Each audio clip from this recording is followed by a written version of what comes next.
경복궁역 3번 출구부터 오늘의 답사 시작하겠습니다. 홍보를 위해서 여러분들에게 소개를 해드리고 있는데요.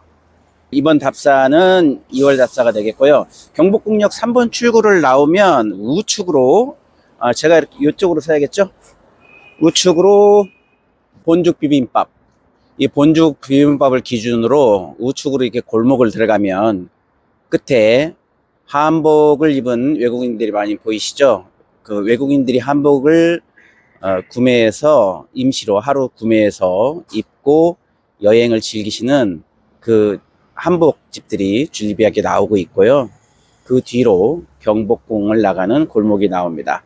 이 본죽을 끼고, 이게 본죽이 지금 첫 번째 골목이죠. 3번 출구를 나오면 자문 방향으로 쭉 올라갑니다.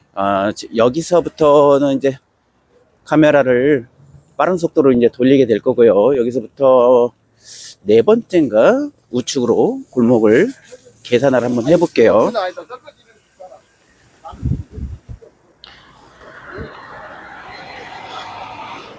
겨울 날씨가 이제 다 풀린 것 같아요. 제가 답사를 미리 나와서 촬영을 하는 건 약 2주 전에 혼자 나와서 이렇게 지금 촬영을 하고 있는데요. 벌써 아침 10시만 넘어가면 영상의 온도로 올라가기 시작합니다. 답사하기 참 좋은 날씨고요. 구독자분들과 함께 답사를 오게 되면 그때쯤이면 빠르게 꽃이 피는 상황이 발생할 수도 있다는 생각이 들어요. 두 번째 골목입니다.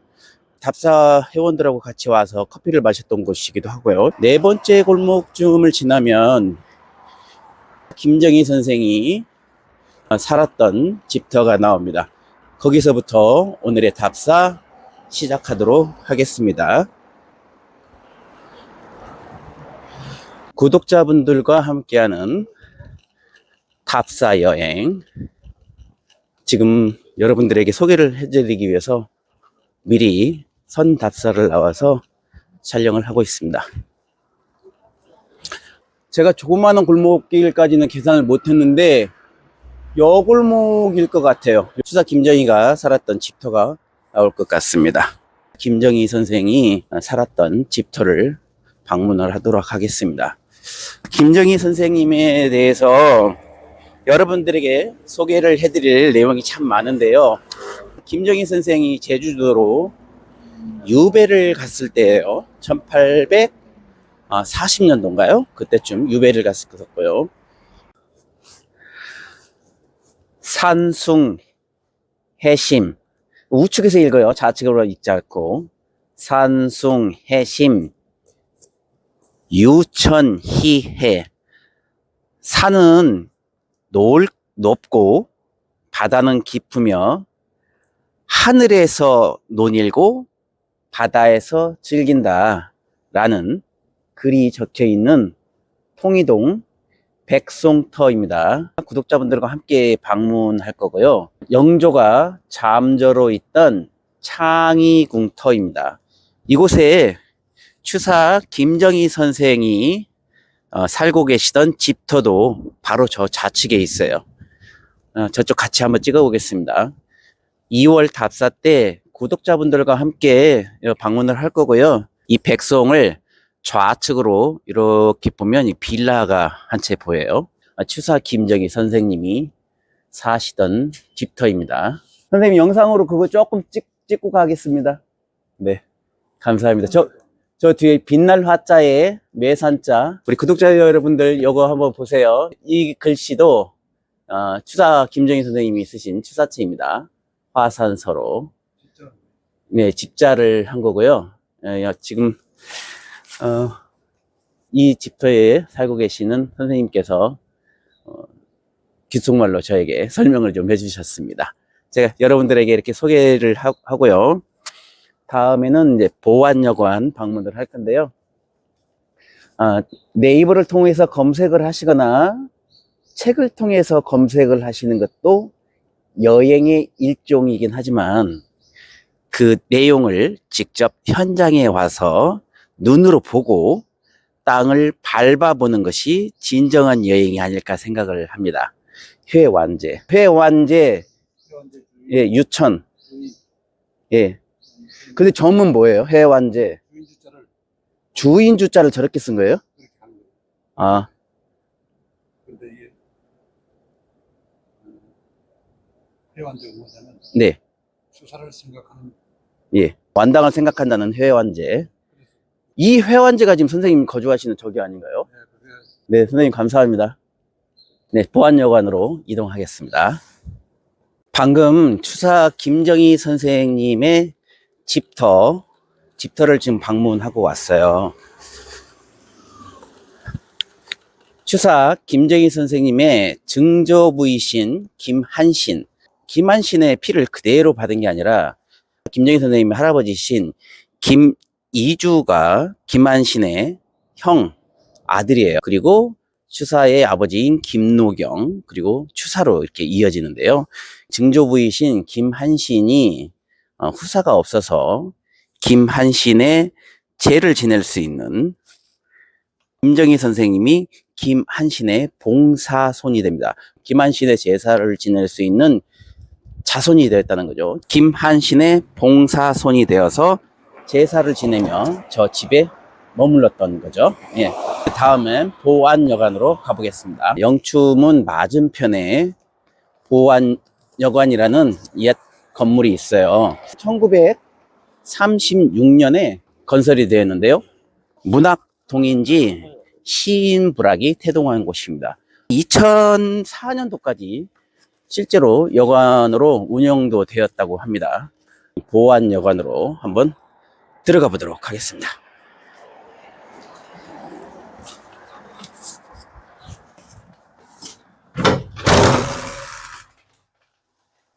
아무도 없는 것 같아요. 귀신도 나올 것 같고. 앞에 지금 보안여관이라고 옛날 2004년도까지면 지금 25년, 약 20년 전에는 실제로 여관으로 운영이 되었다는 거고요. 시민들에게 보여드리고 하기 위해서 문화재 형태로 그대로 남겨놨다고 합니다. 옛날에 전기선이 이렇게 들어왔네요. 배선들이 아주 복잡하게 들어왔는데 하얗게 동글동글 있는 게 예자일 겁니다. 전기를 통하지 않도록 연결하면서 저곳에 묶어주고 연결할 때 옛날식의 예자가 그대로 남아있네요. 제가 지금 카메라로 높게 잡아서 구독자 여러분들한테는 자세히 보여드리기가 어려운 부분이 좀 있어요. 그래도 천천히 꼼꼼하게 한번 돌려보시고 다시 한번 보세요. 두 번째 방문지로 이것을 올 겁니다. 그리고 이제 7군 갔다가 청와대까지 방문을 할 건데요. 올라가 보겠습니다. 책을 통해서 그리고 네이버 같은 검색어를 통해서 여행을 하시는 것도 하나의 여행 방법입니다만은 현장을 직접 눈으로 보고 카메라로 담듯이 눈에 담고요. 그리고 직접 현장을 밟아보는 것도 정말 흥미있는 여행이라고 생각을 합니다.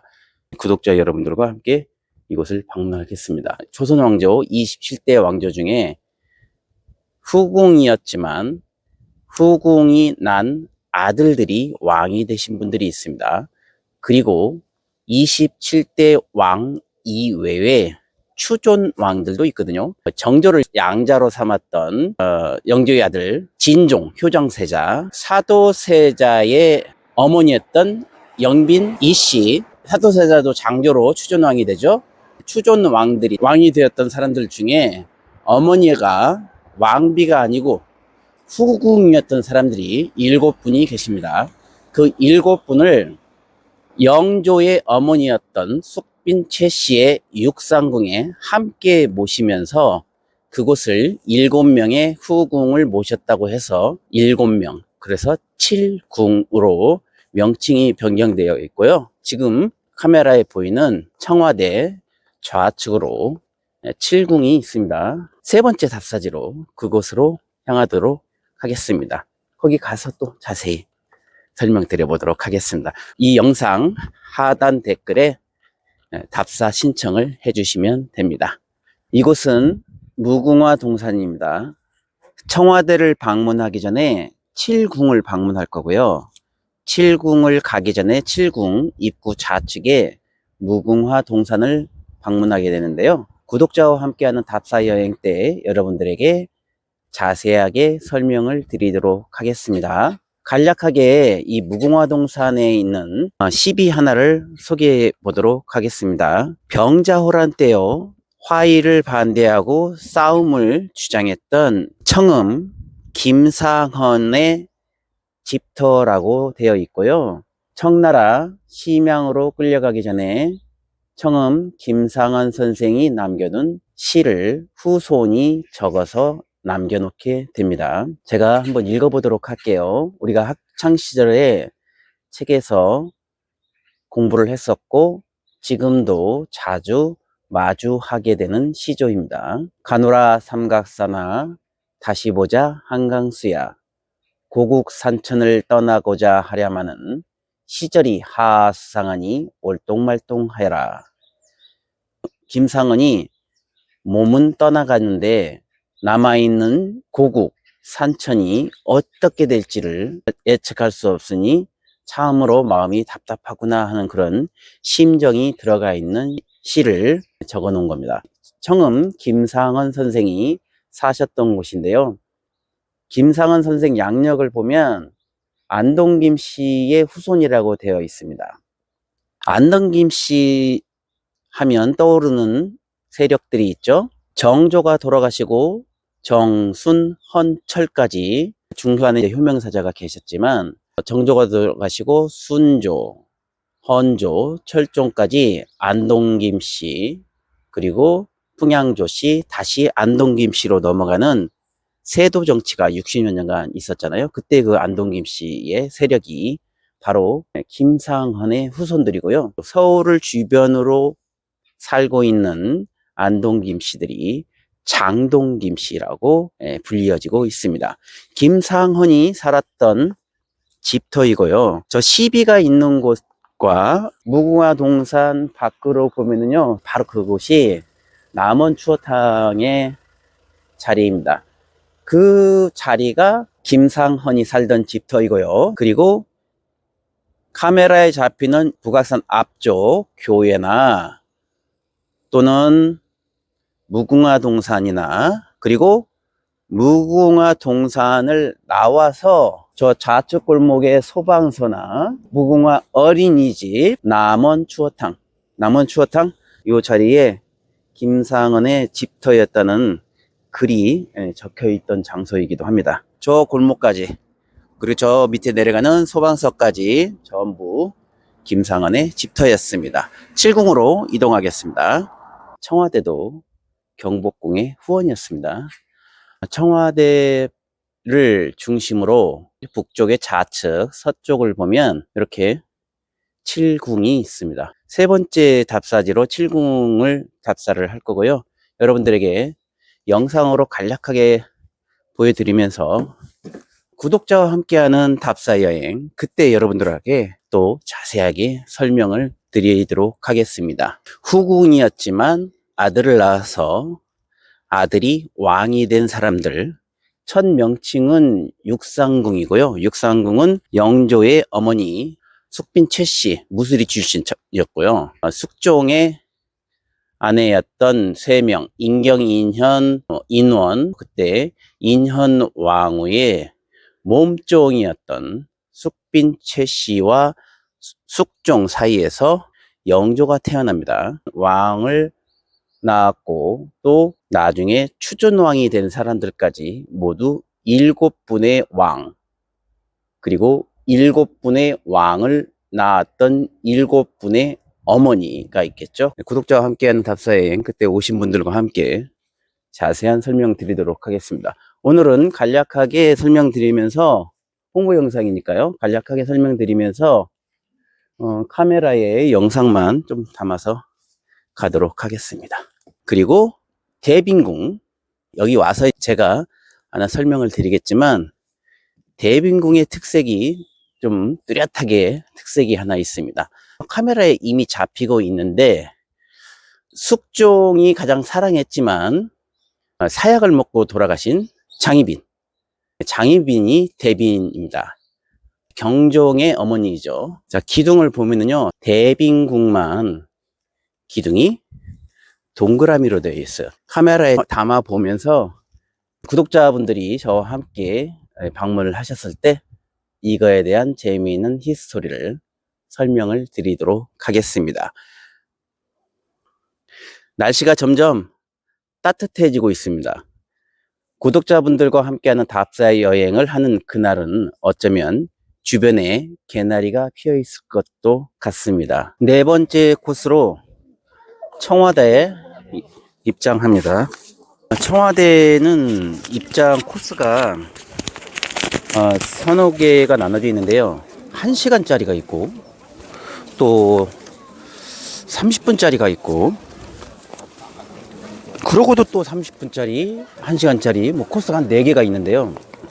구독자와 함께 하는 답사여행 이때는 1시간짜리 하나하고 30분짜리를 플러스를 해가지고 제가 코스를 짜서 1시간 10분에서 20분 정도 코스를 짜가지고 그렇게 탐방을 할 예정입니다. 예전에 제가 답사를 단체로 한번 왔었는데 답사를 오신 분들이 여기서 사진 찍고 또 본인들의 궁금했던 것들을 확인하는 시간이 계속해서 길어지더라고요. 무슨 뜻이냐면 해설사의 설명보다 건물을 바라보면서 본인들이 이곳을 내가 들어올 수 있었을까? 처음 오시는 분들은 그런 느낌으로 새로운 것을 보는 그런 마음에 뭐 귀에 듣는 것보다 눈으로 많이 담고 각자 포토존에 서서 사진을 더 많이 찍고 싶어 하시더라고요. 조선총독부가 흥례문 자리에 생기고 나서 그 흥례문 자리에 조선총독부에서 근무를 했던, 거기에서 관리직으로 근무를 했던 일본인들이 있잖아요. 일본인들의 그 사택으로 활용됐던 지금 청와대처럼 지붕이 파란색이었다고 합니다. 그래서 그때부터 이곳을 청와대라는 명칭으로 불리어지기 시작했다. 어느 학자분의 설명을 제가 들은 적이 있습니다. 우리 5대 궁궐 중에 유일하게 창덕궁의 선정전만 지붕이 파란 지붕으로 되어 있는데요. 인왕산 밑에 인경궁을 짓거든요.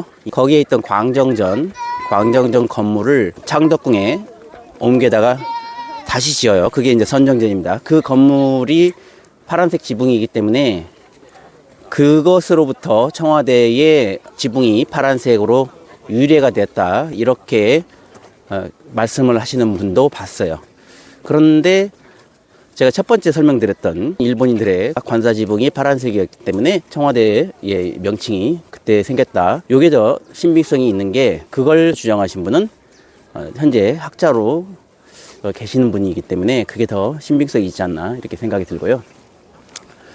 경복궁이나 또는 사찰에 있는 합각하고 청와대에 있는 합각이 좀 다르죠. 정교하고 예쁘고 세련되어 있습니다. 무시무정도 깔끔하게 표시가 되어 있고요. 여러분들에게 설명드리는 건 이 정도 하고요. 저는 안쪽에 들어가서 또 관람하면서 자료를 남겨보도록 하겠습니다. 인왕실을 들어오면 청와대 사진으로 만나는 아름다움이라는 전시실이 있어요. 사진들이 많이 전시가 되어 있고요. 여기에 아주 유명하신 작가의 작품이 있습니다. 항구죠. 이 항구가 통영항입니다. 통영항을 나타낸 거고요. 작가 이름은 전혁님. 한번 볼게요. 여기 전혁님, 통영항. 지금 관람하시는 분들의 얼굴이 들어가지 않도록 하려고 노력을 굉장히 하고 있는데 그래도 자꾸 중간중간에 얼굴이 들어가시네요. 이렇게 청와대 사진으로 만나는 아름다움 인왕실 촬영하고 있습니다. 이곳은 충무실입니다. 충무실의 서예 작품을 하나 살펴볼게요. 가까이서 조금씩 한번 설명을 드려볼까요? 아예 일일 신지 대한민국, 이수덕 작가님의 아예 일일 신지 대한민국이라는 내용이고요. 1986년도 작품이고, 나는 나날이 새로워지는 대한민국을 사랑한다라는 제목의 이 거대한 새의 병풍은 이수덕 서예가가 북에 두고 온 고향에 대한 그리움과 분단된 조국의 통일을 기원하는 마음과 애국심을 담고 있다라고 적혀 있습니다. 아예 11 신지 대한민국 살펴보았습니다. 이곳은 세종실입니다. 중요 정책을 심의하는 국무회의가 열린 공간인데요. 여기에 역대 대통령들의 사진이 걸려 있습니다. 조선시대 같으면 어진이 보관되어 있는 역대 대통령들, 초대 대통령 이승만 대통령부터 윤보선, 박정희, 최규하, 전두환, 노태우, 김영삼, 그때부터 이제 문민정부로 넘어가죠. 김대중 대통령, 그 다음에 노무현, 이명박, 박근혜, 문재인 대통령까지 12분의 사진이 걸려 있고요. 제가 이 관람하시는 분들의 초상권을 생각해서 얼굴이 나오지 않도록 이렇게 촬영을 하다 보니 이렇게 촬영을 하고 있습니다. 양해 부탁드리겠습니다. 구독자와 함께하는 답사여행 때는 여러분들과 함께 직접 방문을 하기 때문에 그때는 눈으로 안쪽까지 정확하게 관람을 하실 수도 있고요. 국무회의를 열었던 것이죠. 감격적이네요. 가운데로 좀 앉아보고 싶은 마음이 듭니다. 대통령과 장관들이 국무회의를 열었던 그런 장소입니다. 웅장하면서도 소박한 느낌? 거미블루 화이불치 같은 느낌이 듭니다. 저는 이제 2층으로 올라와서 촬영을 하고 있습니다.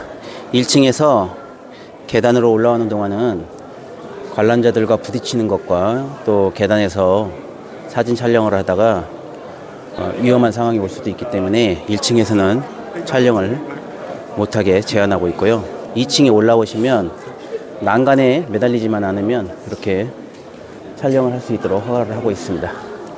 자, 하나씩 또 살펴볼게요. 이게 가틀렸장가 보군. 공심여일월, 공평한 마음은 해와 달과 같다라고 표현을 해서 적어놓은 글입니다. 대통령 접견실, 접견실 한번 살펴보도록 하겠습니다. 오랫동안 사용을 해왔던 흔적이 있어요. 그러니까 화려하게 새로 또 바꿔놓는 게 아니라 오래전부터 사용했던, 수십 년 동안 사용해왔던 그런 때 묻은 그런 느낌이 의자에서도 나오고 있습니다. 등받이나 노란색 의자에도 세월의 흔적이 느끼는 그런 때가 좀 묻어 있고요. 이런 응접실의 테이블도 오래전에 만들었던 그런 수수한 느낌이 그대로 남아 있습니다. 2층까지 방문을 마쳤고요. 인수문 안으로 들어와서 지금 살펴보고 있어요. 가까이서 청와대의 지붕을 볼 수 있으니까 훨씬 더 예쁘고 좋습니다. 궁궐에 가면 경복궁 용마루를 멀리서 전이나 이런데 멀리서 볼 수 있는데 여기는 가까이에서 이렇게 촬영을 하고 볼 수 있으니까 좋네요.